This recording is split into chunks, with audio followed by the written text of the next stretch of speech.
ઘણા તો આડા મૂકીને ઉભા. આપણે હોર્ન આજ જ બન્યું છે, આજ જ આવતા બે વાતો કરતા હતા. મેં ડ્રાઈવરે હોર્ન માર્યો, આગળનું ગામ નામ નહીં આપું. પેલા ગામનો સોરો જોઈને ગામની ખબર પડી જતી, હવે ગામના બમ્પ જોઈને ખબર પડી જાય ગામની અવળાઈને. ગામ પ્રમાણે બમ્પ હોય. એક જગ્યાએ તો અવડો બમ્પ કર્યો, બનાવતા હતા બમ્પ. તા ઉપર હું કહેતા વંડી જ કરી લો ને, અમે ફરીને હાલશું. તમારે હાલવા જ નથી દેવાનું, વંડી કરી લો. શું બુદ્ધિશાળી થતા જાય છે. એની વચ્ચે આપણે જીવવાનું છે દોસ્ત. એટલે હું તો માફી માગી લઉં સાહેબ, શું આપણે અજેડાઈ કરવાની હોય. તો ટુકડો કાઢ્યો હોય, બે બાજુની 5-5 મિનિટ સાંભળી લઈ તો એમાં સવાલ જ નથી ને. એટલે મૂળ વાત તમને કહું, એમાં ભાઈ આવું અમે રોડે આવતા, મેં હોર્ન માર્યો તો હામો કતરો વાતો, બે વાતો કરતા હતા. અમને શું કહે, પોળો ખાને હું ઉતાવળ થાય. એટલે અમે તો ગાડી બંધ કરીને મેં કીધું હાલો ને આપણે હેઠા બેસીએ ઘડીક. હેઠા ઉતરે ને ભાળી જાય, હાલ એટલે માયાભાઈ ની હાલો હાલો હાલો હાલો. અરે મેં કીધું હાલતો થાય, હું હાલો હાલો. તારે અરે થોડી સેલ્ફી હોય લુકેશ, એટલે માયાભાઈ છે એટલે જવા દેવાના ને, બીજા હોત તો આમાં હેરાન કરત. તારે અરે ફોટો પાડીને મેં કીધું તારું વ્યવહાર થઈ જાય, અમને ખબર છે. નહીં એટલે કોઈનું આ કોઈની જીભ જે જલાતી હોય ને સાહેબ, એ મને ગમે. ઈશ્વરે આપેલી વસ્તુ છે નહીં. કોઈક તોતડું બોલતું હોય આપણને ગમે. અમારો ભૂરો તોતડો છે, મને ગમે. આપણી જીભ તોતડી છે ને તો સમાજને બહુ ગમશે, સ્વીકારશે. ચાલો ઘડીક વાતો કરીએ તો દાંત તો કાઢે, આનંદ તો આવે, એ આપણને ગમશે. આપણી જીભ તોતડી છે તો આપણને ગમશે. પણ સોમનાથ મહાદેવને પગે લાગીને કહે સાહેબ આપણી જીભ તોસડી ન થઈ જાય, એનું ધ્યાન રાખજો, નહીતર તોસડી જીભ કોઈ નહીં સ્વીકારે. એટલે ઓલાના પગે પાટો. અને મેં પૂછ્યું ભાઈની ફરમાઈશ લઈ, પગે પાટો. એટલે મેં કીધું એટલે હું છું. મને કે કૂતરું કરડી ગયું. કૂતરું કરડી મેં હટ ન કરાય. મને કે નહીં કર્યું હોય. મને કે હટ કીધું તા તો મને કે પોકી ગયું હતું.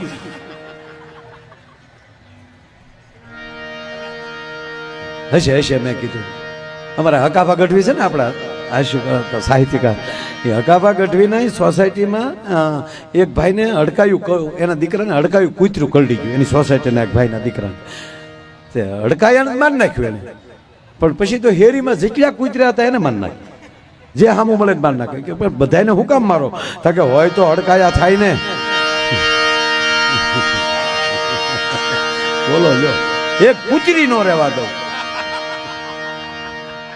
એટલે ભાઈ હવે હશે જ યાર. હા એટલે ઓલાને કીધું, મેં કીધું મને કે પછી કીધું મને કે માયાભાઈ મને કે ભલે કૂતરું કરડ્યું પણ મને કે મજા બહુ આવી. અને મેં કીધું કૂતરું કરડ્યું મજા આવી? મને કે હકીકત બહુ મજા આવી, છેતરાઈ ગયો. હું હેમાં? મને કે કૂતરામાં છેતરાઈ ગયો. મને કે હા કાંઈ દોડી નહોતું આવ્યું. આ તો મેં તમને ખોટું ખોટું કીધું. પેલા તમને ઓળખ્યા નહોતા ને એટલે, પણ કાંઈ દોડી નહોતું આવ્યું, છેતરાઈ ગયો. ક્ષેત્રાનો કઈ રીતે? મને કે હું રોજ મારા વાડામાં હોઉં, જીતુપરી બાપુની બાજુમાં.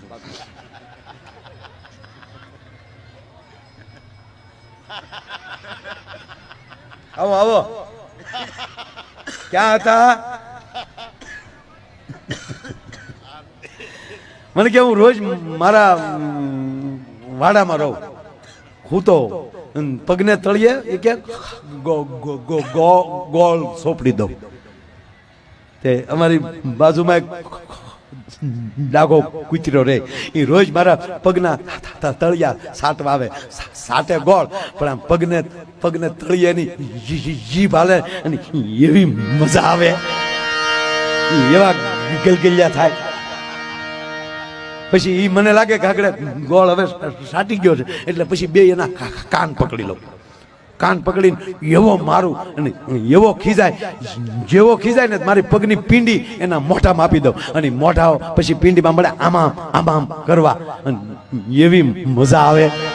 અરે મેં કીધું પીંડી કરડે નહીં. મને કે એને દાંત નથી. મને કે છોકરા નથી કસરતા એટલે કૂતરા પાસે કસરાવી લઉં. મારો દીકરો ડોગ મસાજ કરાવતો હતો. બોલો એમાં માયાભાઈ ભૂલ પડી ગઈ. મારું દીકરું બીજે દિવસે દાંત વાળું ભટકાઈ ગયું. કૂતરામાં ભૂલ પડી ગઈ સાહેબ. ઘણી વાર કોક બહુ કસરતા હોય ને તો મને ઈ હૈયા સડી જાય કે આને કોક દે દાંત વાળું કોક ભટકાઈ જવાનું. અચ્છા બેટા આજા સેવા કર લે, પગ દબા દે. જોઈ તેની કોક દાંત વાળું ભટકાઈ ગયું. મેં કીધું બહુ સારું. મને કે બહુ સારું. એટલે મને કે હજી સાંભળો માયાભાઈ, વાત પૂરી નથી થતી. કા પછી રાતે 11 વાગે કરડેલું ને. વાહ, પછી બહુ મજા આવી. પછી હું મજા આવી? મને કે હોસ્પિટલ ગયો ને ત્યાં બહુ મજા આવી. રાતે જાવું તો પડે ને. હું હોસ્પિટલ હું મજા આવી? મને કે ત્યાં ગયો ને ડોક્ટર નહીં.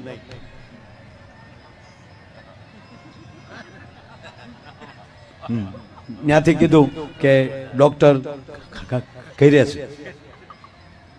તો હું ઘરે ગયો ડોક્ટરની. ડોક્ટરનો ડોરવેલ દબાવ્યો. એકવાર દબાવ્યો, 2 વાર દબાવ્યો અને 3જી વાર દબાવ્યો. ડોરબેલ ડોક્ટરે દરવાજો ખોલ્યો અને ડોક્ટરે દરવાજો ખોલ્યો ને જે કે મજા આવી.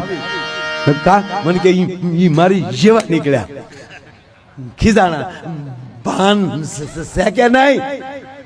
બહાર બોર્ડ માર્યું છે 9 વાગ્યા પછી કોઈ મળવું નહીં. એટલે મેં સીધું ડોક્ટરને કીધું બોર્ડ મેં વાંચ્યું હોય, કૂતરે થોડું વાંચ્યું હોય. હવે આ કૂતરાના હાથીએ ચડાવે. હે યુવાન મિત્રોને મેં કીધું ને તમે એવા યુગમાં જઈ રહ્યા છો, મેળામાં બેઠા છો ને કહું છું મારા બાપ, એવી પરિસ્થિતિમાં પસાર તમારે થવાનું છે કે દીકરી દીકરાના ખાલી સાંભળજો સાહેબ આ વાત. મારે હસાવવા છે 100%. પણ ભગવાન સ્વામિનારાયણના સાનિધ્યમાં બેઠા છે.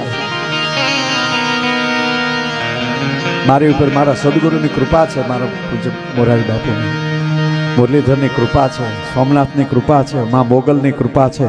અરે કહેવા ગયો મારા ભીખુદાનભાઈની મારા ઉપર કૃપા છે. અને સાંભળીને અમે શીખ્યા છીએ. નરું સત્ય કહું સાહેબ, ડાયરા એની રીતે થાય છે. ધન્યવાદ. મારે કોઈ નહીં યાર બીજી વાત નથી. પણ આવડો મોટો મેળો હોય, લાખો માણસની મેદની હોય, પણ એક હારી વાત ન કરીએ ને તમે નગુણા કહેવાય દોષ. એટલે દીકરી દીકરાઓને કહું છું કે આવનારો સમય એટલો બધો આ શંકાસ્પદ પેદા થઈ રહ્યું છે. આ મોબાઈલે સંસ્કારને મારતું જાય છે, શંકા પેદા કરતા જાય. આપણો તમે આ ઘટના ઘટે છે કે નહીં કે દીકરી દીકરાના સંબંધ થયા હોય, હામાં મોબાઈલમાં વાતો કરતા હોય. એમાં દીકરીને માસીની દીકરીનો ફોન અથવા તો એની સાથે એની અતિ નજીકની બેનપણી જે સાથે ભણે છે એનો ફોન, અને એ દીકરી પાછી પરિવાર સાથે પારિવારિક સંબંધ છે તો ઘડીક મમ્મીને ફોન આપે, મમ્મી વાત કરે, પછી એની બેનપણી કહે પપ્પાને ફોન દે ને વાત કરી લો. પપ્પા અરે વાત કરે. એ 15 મિનિટ ફોન હાલતો હોય ઘરમાં, દીકરીનો ફોન ચાલુ હોય, અને ઓલો લુખેશ એ ટ્રાય ઉપર ટ્રાય કરતો હોય. ધ્યાન દેજો વાતમાં સાહેબ. ટ્રાય ઉપર ટ્રાય કરતો હોય અને દીકરીનો ફોન બીજી આવતો હોય, અને પછી 15મી ટ્રાયે 15 મિનિટ પછી દીકરીને ફોન લાગે અને દીકરી હેલો એટલું બોલે, ત્યારે આ પહેલો શબ્દ શું બોલશે?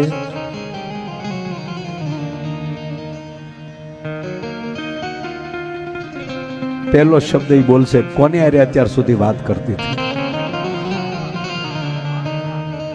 આ કળયુગે ભરડો લીધો છે કે હજી સંબંધના 2 મહિના થયા હોય ત્યાં સંબંધ તૂટે છે. હજી લગ્નના ખર્ચા પૂરા ન થયા હોય ત્યાં સાહેબ સંબંધ તૂટે છે. એની વચ્ચેલી પસાર થવા માટે તમારી શંકામાં ન જવું હોય, એવા વિચાર ન આવે. કોને ન આવે કે જેનો પરિવાર આ સોમનાથની નજીક હશે, જેનો પરિવાર શાસ્ત્રની નજીક હશે, જેનો પરિવાર ધર્મની નજીક હશે સાહેબ. અને તમારા ભાગ્યને 3 જ વસ્તુ, અમારા ભીખુદાનભાઈ કહે કે તમારા ભાગ્યને 3 જ વસ્તુ તમારે ફેરવી શકે. વિધાતાના લેખને 3 જ વસ્તુ ફેરવી શકે. એક પોતાની કઠણ સાધના, એક પોતાની અતિ કઠણ સાધના ઈ તમારા ભાગ્ય ફેરવી શકે. બીજી સમર્થ સદગુરુ મળી જાય અને એના આશીર્વાદ મળી જાય તો તમારા ભાગ્ય ફરી જાય. અને ત્રીજું કેવલ ને કેવલ માવતરના આશીર્વાદ, માવતરની સેવા કરો ને તો તમારા ભાગ્યમાં ફેરફાર થઈ જાય 100%. પણ માની લ્યો કઠણ સાધના આપણે નથી કરી શકવાના. કદાચ આપણે સમર્થ સદગુરુ ન પણ મળે, આ બે ઓપ્શન ખાલી જાય. પણ એક તો પરફેક્ટ છે ને કે માવતર તો આપણા ઘરે જ છે વાલા, એની આશીર્વાદ આપણે કેમ ન લઈ શકીએ? જે માવતરની નજીક રહે, જે ભગવાન સ્વામિનાથ એના બે દીકરા કાર્તિકેય મહારાજ અને ગણેશજી અને બે ભાઈઓમાં જ્યારે હરીફાઈ આવી, ઓલો કે હું મોટો, ઓલો કે હું મોટો, અને પછી અંતે નારદ એમ કહે છે કે જે પૃથ્વીની પ્રદક્ષિણા કરીને વયો આવે પેલો ઈ મોટો. હવે કાર્તિકેય મહારાજનું તો શરીરે ફોરું અને એનો તો વાહને મોર, ઈ મોર લઈને નીકળી ગયા. પણ ગણપતિ ગજાનંદ મહારાજનું શરીર મોટું, વાહનું ઉંદર, પ્રદક્ષિણા કેમ થાય? અરે ઈ ગણપતિ એટલે કેવાડા, એને એમ છું કે આખી દુનિયા તો મારા માવતરથી તો બીજે હોય જ ન શકે. અને મહાદેવ પાસે આવે છે, માં ભવાની પાર્વતી પાસે આવે છે અને બેયને કહે છે કે તમે અહીંયા થોડી વાર બેસો ને. એ બેયને બેસાડ્યા અને કહેવા ગયો 4 પ્રદક્ષિણા કરી લીધી. સાહેબ બ્રહ્માને કહેવું પડ્યું કે તમારા ગણેશજી ગુણોમાં હોશિયાર છે, માવતરની પ્રદક્ષિણાથી મોટી પ્રદક્ષિણા કોઈની હોય ન શકે. તો એ આદિદેવ આપણો મહાદેવ. અને સાથી ઠોકીને કહું, કોઈ એમ કહેતું કે અમારો ભગવાન મોટો, ઓલો કે અમારો ભગવાન મોટો, ભૂહી નાખજો. અમારા ભોળાનાથથી બીજો કોઈ ભોળો કદાચ મોટો ભગવાન છે જ નહીં. ભલામાં બ્રહ્માથી કોઈ મોટું ન હોઈ શકે, શિવથી કોઈ મોટું હોઈ ન શકે અને વિષ્ણુથી કોઈ મોટું ન હોઈ શકે. એમ માવતરથી આપણા માટે કોઈ મોટું ન હોઈ શકે. બ્રહ્માએ આપણા માટે મોટા ન હોઈ શકે, વિષ્ણુ પણ આપણા માટે મોટા ન હોઈ શકે, શિવ પણ ન હોઈ શકે. એ માવતર હોય ને તો એ આપણાથી બધા મોટા હોઈ શકે. એટલે આપણા માટે માવતર મોટા છે, મારો કહેવાનો શું છે. આ મેળો જીવનનો મેળો છે, સદવિચારોનો મેળો છે, સ્વામિનાથના આશીર્વાદનો મેળો છે.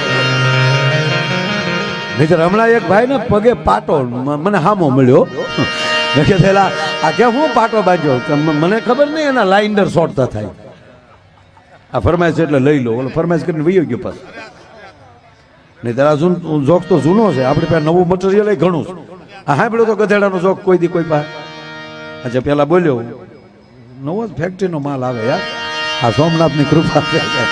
અને હું તો આ બધાને કહું કે જેને રોજ એક નવો વિચાર નો આવે ને એ જીવતો જ ન હોય. જે ઝાડને રોજ નવી કૂપળ ન ફૂટે માન લેવાનું કે એ હુકાવાની તૈયારીમાં છે. એ માણસમાં આવો આવો ભાઈ આવો, તમારે સાંભળવું નહીં કાલું ના કહેતા ચા. જો આપણે આપણી ભાષા તોતડા માણસ હોય ને એની હું ટીકા નથી કરતો. લોકો લગન પાસે ઈ વીડી આવશે, માયાભાઈ ને કેમ માફી માગે. આવું બહુ આવ્યું છે ભાઈ, અને આપણે માફી માગી જ લઈ યાર. ઝૂકેગા નહીં હું યાર નથી આવ્યું કેવું કહેવાય, પુષ્પા ઝૂકેગા નહીં. એ તારું બાપ ફિલ્મમાં સારું લાગે, બાકી પોલીસના હાથમાં આવી જાય ને ભલ ભલા ઝૂકી જાય. અને વાયડાઈ કરતો મોટરસાયકલ આગ ને ઝોટામાં ગળી જાય તો હાવ ગોટો વળી જાય. ઝૂકેગા નહીં, હું ઝૂકેગા નહીં. હવે આવી વાયડો ભાઈ પગે લાગીને કહું યુવાનો, તમારી વોરા, તમારી ઉર્જા તમારા કાર્ય માટે બચાવીને રાખો, તમારા વિકાસ માટે બચાવીને રાખો.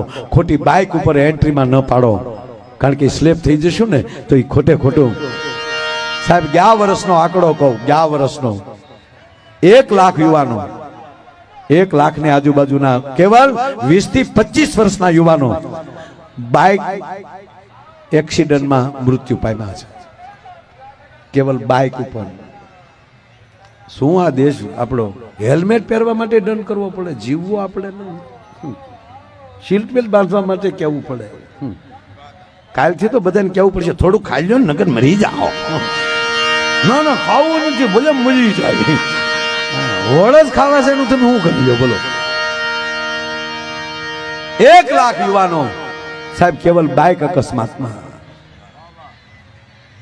પણ યુવાનોને કહું 22-20 વર્ષની જનેતાને દીકરાની જનેતાને તો પૂછ્યો કે તારા દીકરાના આવા સમાચાર મળ્યા તારે તારી કેવી સ્થિતિ થઈ છે. પ્લીઝ આપણી શિસ્ત હોવી જોઈએ, આપણામાં વિવેક હોવો જોઈએ, આપણા પાર્કિંગ ઉપરની ખબર પડી જવી જોઈએ આ વિવેકને કેને ક્યાં મૂક્યું. પણ અતિ રૂડી કાય એક સુડાના ફૂલ જો અતિ રૂડા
With